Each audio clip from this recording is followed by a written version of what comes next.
During the Satanic Panic, they said D&D was dangerous. They were right.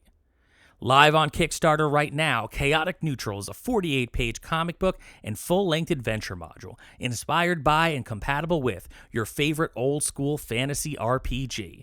Written by Mark Sable from Miskatonic and illustrated by Chris Anderson from Heavy Metal, it also includes a satirical chick-tract-inspired minicomic by Ryan Brown. Add-ons include dice, monster trading cards, and even a live D&D session DM'd by Mark. Chaotic Neutral is available right now on Kickstarter, and you can back it all the way until October 28th. So if you're looking for some chaotic RPG fun, Chaotic Neutral's for you, now through October 28th on Kickstarter. This is the Vintage RPG Podcast, your source for the best in classic and contemporary RPGs. With your hosts, Hambone and Stu.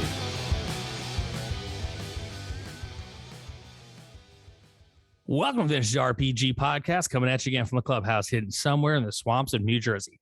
I'm John Hambone McGuire, and with me, as always, is the founder and publisher of Unwinnable. The last time he told me about an impossible landscape, he was talking about his backyard, Stu Horvath. Building that patio. You sweat a lot that summer. I did. But it's so beautiful and such a nice place to sit around the fire pit. And It's tranquil. it is tranquil, but you suffered for that tranquility, buddy. I did. So this week, we've got another cool indie RPG elevator pitch at the end of the episode. Tonight, we're going to be talking to Banana Chan and Sadia Bies about their brand new Kickstarter, Suburban Consumption of the Monstrous. But before we get to that, Stu, we're going to talk about a little Delta Green, aren't we? Oh, yes, we are. All right, folks. So let's buckle in. Let's sit down and hear about some Delta Green. So I was going to kind of shelve Delta Green for a little while just because we did 2 episodes on it already this year. But then I got Impossible Landscapes, and holy crap, Hambone, just holy crap. I am so excited about Impossible Landscapes. It nearly derailed all of my plans for running games because I loved it so much. Reading it, I just wanted to instantly get it to the table as quickly as possible. I've never read something that I wanted to run so badly, so fast. Which is funny because you've been running Cthulhu for a very long time. I have. In fact, you've been running Cthulhu now for so long, I don't recall the last time that we played Dungeons and Dragons together. It was my bachelor party, I think. It's been a while. So when you told me that you were gonna run Alien, I was like, wow, he's actually gonna step off the plate a little bit. He's gonna put Cthulhu down for the time being. He's gonna run Alien. But now you have just fallen off the deep end into Delta Green, and here we are with Impossible Landscapes. I'm not going to run this right away. I got to put it off for a little while.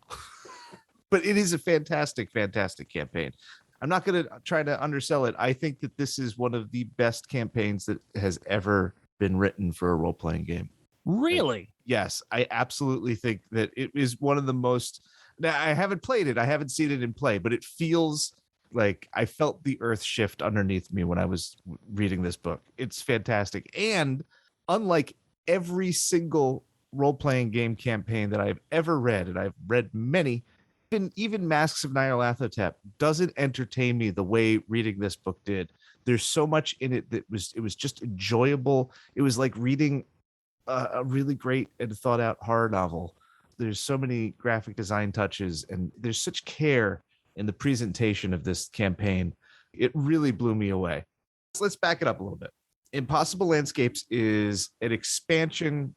I guess it's sort of a remaster of an earlier Delta Green scenario called The Night Floors, which appeared originally in 1998's Countdown, which was the second Delta Green source book. And it sort of takes The Night Floors and situates it in the 90s. I think it actually takes place in 97 or 98, and then expands on it and sort of asks the question and answers what happens, what's the fallout from that really strange scenario. I'm not going to get into too many details because I really don't want to spoil the proceedings. There's a lot of really delightful kind of tricks that this campaign plays on players. That's the thing that really gets me. You mentioned Alien. The thing that I really am responding to with Alien is the fact that the cinematic play has these personal agendas, which really get the role playing going and like imbue it with like personal agendas. And it just like there's twists built into those that are really exciting. This does a lot of this similar work. It gives you framework to kind of introduce this head fuckery to your players in really interesting ways over the course of several. I feel like this is a 3 or 4 month commitment of regular play. The book is 400 pages, dude. It is no joke. Massive. But okay, so it's a Delta Green's campaign focused on not the Cthulhu mythos. It's the King in Yellow mythos. Oh, like from True Detective? Yes. So The King in Yellow is a book of short stories that was written in 1895 by Robert W. Chambers. H.P. Lovecraft was 5 years old at this point. But The King in Yellow stories sort of touch upon that similar ideas of cosmic horror that Lovecraft would later embrace. And the two sort of mythologies nest together very nicely. So it's been a long tradition of The King in Yellow being sort of incorporated in the Cthulhu mythos and vice versa, not just by like Call of Cthulhu and Delta Green, but also by Lovecraft himself.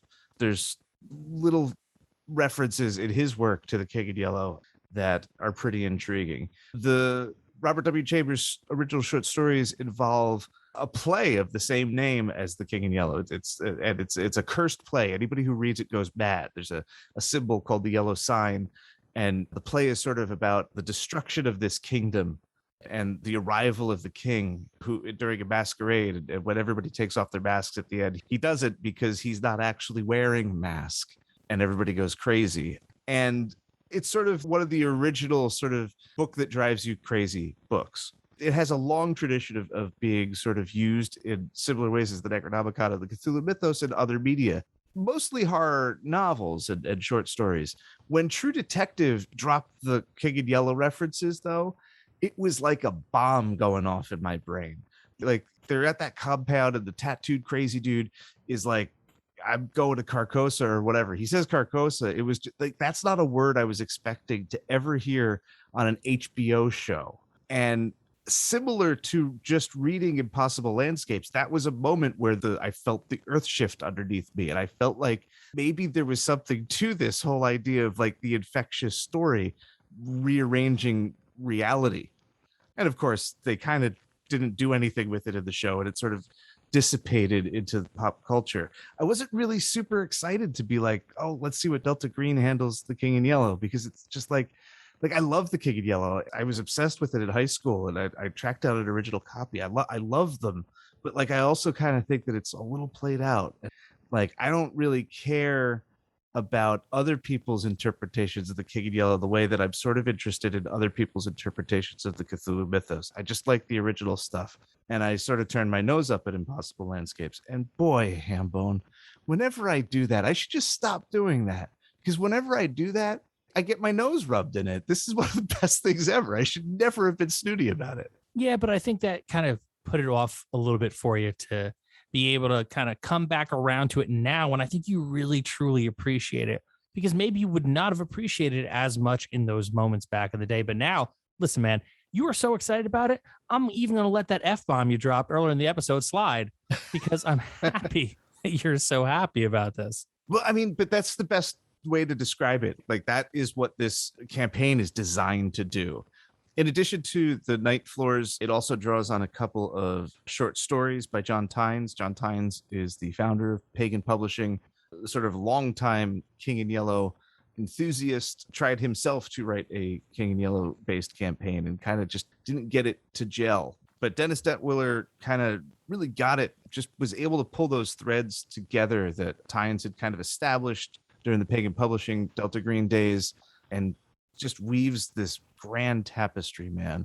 It's wild, man. It's absolutely wild. So a lot of Delta Green stuff is sort of preoccupied with this idea of unnatural or supernatural truth as infection or meme, colonizing brains and spreading and replicating like a virus almost, where information that's corrosive to the human mind like sort of parasites it and destroys the mind, while also using that mind as a distribution method to infect more minds, right? Right. There's a couple different scenarios that touch on this, but Impossible Landscapes is definitely the height of this idea. where the King in Yellow, the book itself, is like everything it does is in service of spreading and infecting not minds, but reality itself. In the context of the campaign, it's just wants to subvert reality until there's nothing left but the King in Yellow. How do you fight something like that? Knowing about it, merely knowing about it, opens you up to becoming subsumed by it. And that's sort of like the whole theme of the campaign is the initial investigation in these night rooms involves impossible spaces that appear at night in an apartment building. And through them, the king exerts his influence onto the agents. And the agents, once exposed to the king, are just caught in his orbit now. So 20 years later, when the king starts exerting more and more influence onto the real world, they just get pulled into it. And some reality bending stuff happens. The only way to make it out of this, to survive, is to go further through. And it becomes this gauntlet of like desperate survival amidst sort of a swirling kind of ever-changing reality, to the point where there's like all these annotations in the text. Like every time the yellow sign is mentioned in the text, the graphic design makes it look like the page itself has a greasy stain coming from the letters of the word, the yellow sign. And everything is about that. And it's like this weird Mobius strip. Like it keeps flipping back on itself. You know how like disorienting it is when you have like two mirrors like facing each other and you kind of poke your head in and you kind of can look down the corridor of reflections that are reflecting back and forth. Oh yeah. That's sort of what this campaign is like. But it's all presented in a way that's like the result is mind-blowing, but I could easily bring this to the table, no problems. I feel like it very well supported. You know, there's very detailed appendices. Like I could get this thing to the table, no problem. And I could start messing with my players' minds with minimal effort on my part, which is a beautiful thing. That is awesome. It is so well done, well thought out. You really need a certain type of player that's going to buy into this and enjoy trying to find these connections once presented with them. It really is like conspiracy board the game more than any other Call of Cthulhu or Delta Green or other sort of horror investigation game that I've encountered. There's just so much where like everything is suspect. Like, you know, most investigative games like Trail of Cthulhu, all of them, they all focus on this idea of clues, and you're gathering clues, but like by their very nature, clues are sort of like important objects in like the meta sense. They always take on an outsized importance, right? Because it's a clue in the game. You've got the handout, so you know that this is important. Impossible Landscapes does a really good job of leveling the playing field by making everything a potential clue, because everything interfacing with is tainted by the king and his influence. So like the phone you're using, that book over there, the Gideon Bible in the hotel you're staying in, everything could potentially be like a vector for the infection. And the potential for players to kind of try and map those connections, it really sort of brilliantly forces them into the role of people who are trying to map the connections of King and Yellow infection. Just really powerfully done, I think. I really cannot wait to get this in front of players. It's so good. Well, still, you did it. I think that this might be the one that gets me back to the table for this kind of adventure. The third attempt at selling Delta Green to me has done it, and I'm very interested in trying this. So definitely keep me in mind next time you are thinking about saddling up to the table for some Delta Green, because I'm into that. Awesome, man. Yeah. The worst part about this podcast is like I definitely wanted to like speak the gospel as it was and infect other people's brains. But like I also want to talk about specific things that it does so well, but in doing so, I would diminish the whole. Like, and I'm not a spoilers guy. Like, I don't care about spoilers. I read the last chapter of books all the time before I read the rest of them. That stuff doesn't bother me. because I feel like it informs your experience. You know, I read, the synopsis for a movie that I'm going to watch. It doesn't bother me. But this, because so much of it is interactive and the surprises are just they just spiral ever downward. So much of what excites me about it, I just can't talk about. You really need to pick up the book and experience it for yourself. Like I said, if you're not going to play it, I highly recommend reading it. It's an incredibly enjoyable read and is sort of the cherry on top of the original Delta Green Kickstarter campaign. This was long in the works, and it was well worth the wait. Well, Stu, that sounds like a final thought if I've ever heard one. All right, and as promised, we are here with another indie RPG elevator pitch brought to you by our friends over at Exalted Funeral. Today, I'm so excited because my friend Banana Chan has come back to the show. And with her, our new friend, Sadia. Hi, nice to meet you. I'm Sadia Bies. I am a LARP designer and tabletop RPG illustrator.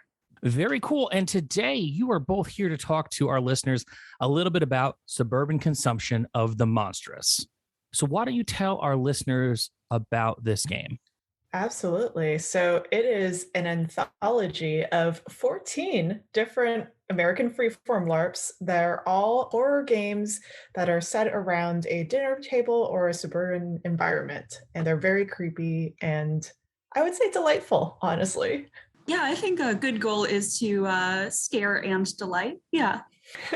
And in particular with this, one of the themes that I really got behind when I checked out the actual free to download free play kit, which I think is great that you could check out ahead of the Kickstarter, is that it actually is a very dinner centric game. Like you're actually making a plate for yourself and a monster.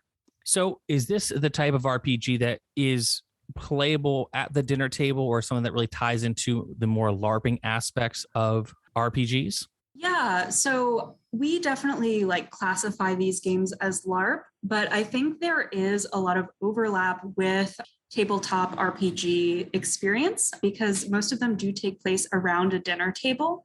I would say the key thing that makes them LARP versus tabletop RPG is you are embodying your character.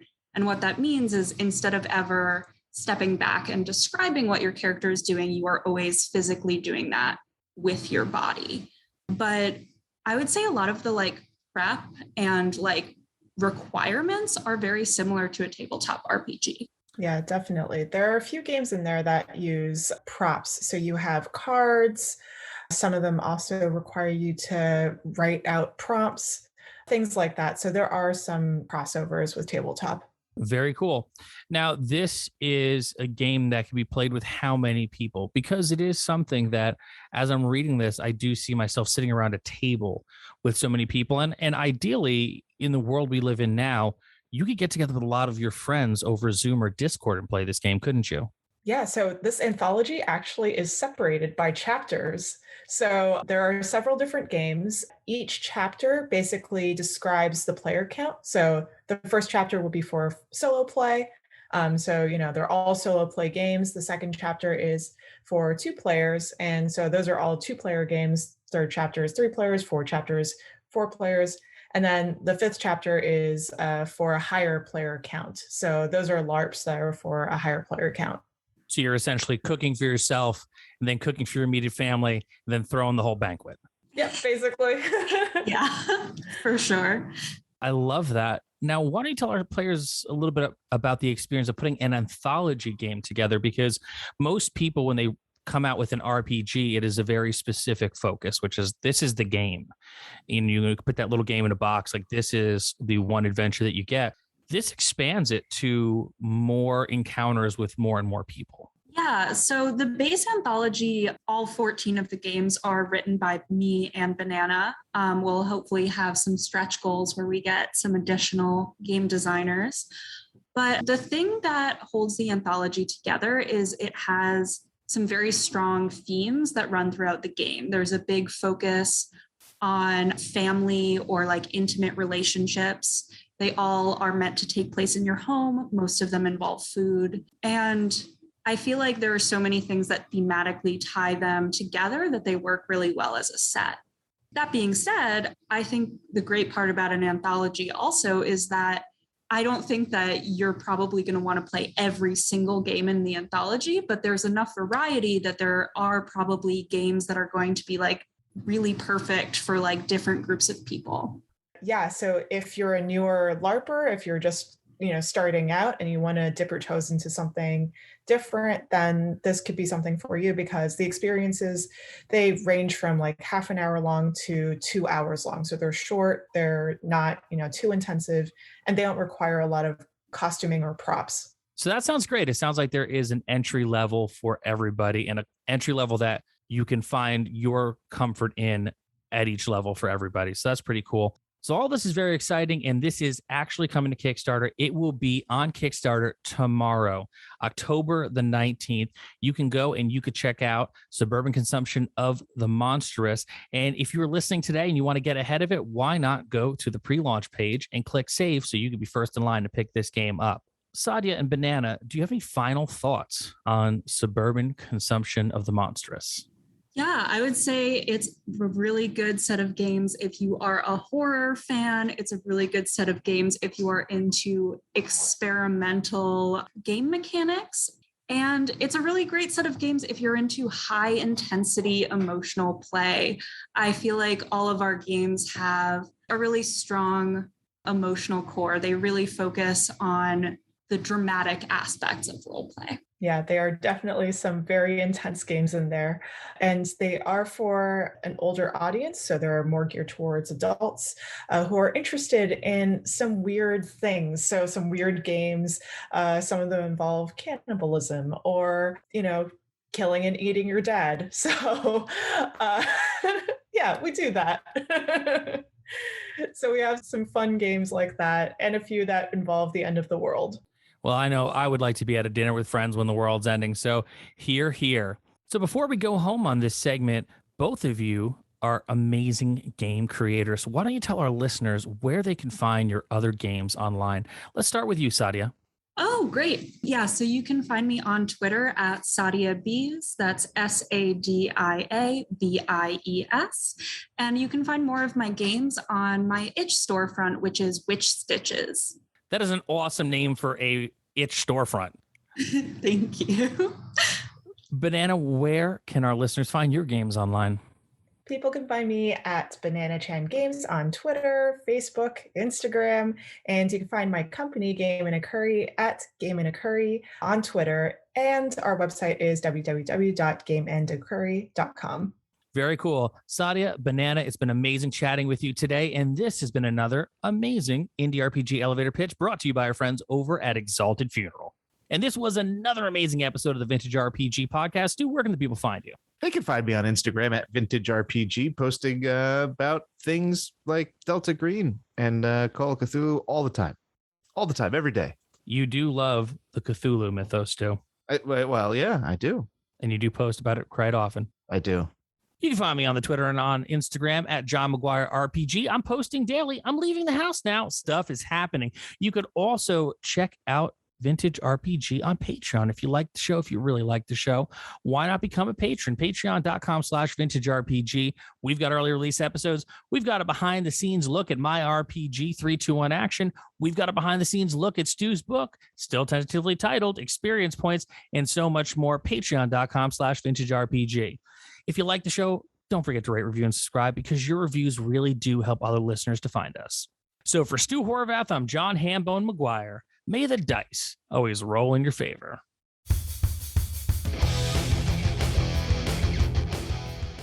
Thanks for listening. Don't forget to like, review, and subscribe to the podcast. Every review helps other listeners to find us. The Vintage RPG Podcast is a ham-fisted production. Music by Dego West. Art by Schaefer Brown. If you like the podcast, you should also consider becoming a patron at patreon.com.